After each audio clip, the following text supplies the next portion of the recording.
welcome back. I'm Rachel. You're watching Kalkine TV live from Sydney. This is the Stocks in Action show. The S&P ASX200 opened lower today before the budget announcement later this evening. The S&P ASX200 index is down by 42.40 points to 7,130.40. That was at 10:32 this morning, Australian Eastern Standard Time. That was after setting a new 52-week high yesterday.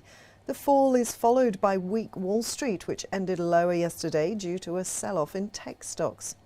Treasurer Josh Frydenberg will be presenting his second COVID budget this evening at 7:30. Let's have a look at the first big news. Jadar Resources announced that the company has entered into an agreement with European Lithium to collaborate on the Weinebene and Eastern Alps lithium projects in Austria. Jadar owns 80% of interest in the lithium projects. Under the agreement, Jadar has waived its first right to refuse the remaining 20% stake in the lithium projects, enabling Exchange Minerals to sell the remaining 20% interest to European Lithium.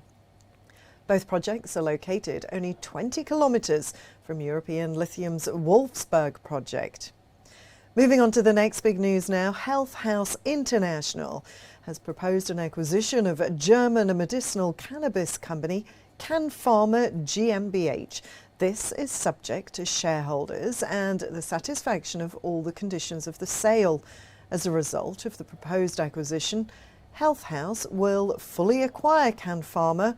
That is a privately held firm with operations in Spain and Germany by the way of an all-scrip transaction. CanPharma has the highest level of pharma licenses from German regulators, and the completion of the acquisition is anticipated that the consolidated group will significantly exploit one of the fastest expanding pharma sectors across the globe. Let's glance now at some other updates that we have coming in. It's fingers crossed as Boral recommends shareholders to reject an off-market offer of $6.50 from the Seven Group holdings by taking no action in light of an off-market offer which intends to acquire 100% of Boral. A committee formed by Boral has indicated that the offer is opportunistic and undervalues the company. Therefore, Boral has recommended that shareholders to reject the offer once it opens.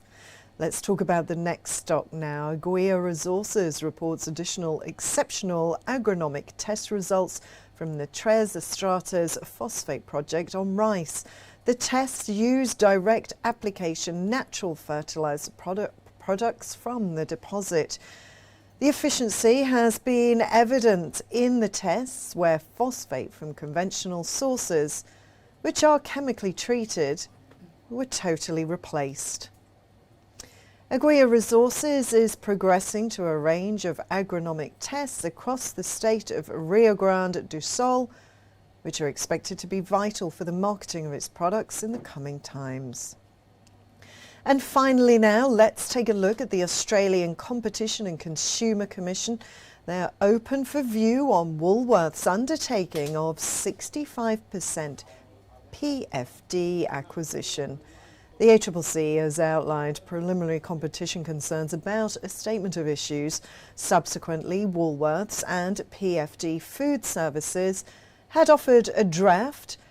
The draft was devised to retain a degree of separation and some autonomy between Woolworths and PFD Food Services. This is for 3 years following the acquisition. This duration could be shorter in some other situations. The submissions regarding the same are open until the 19th of May 2021.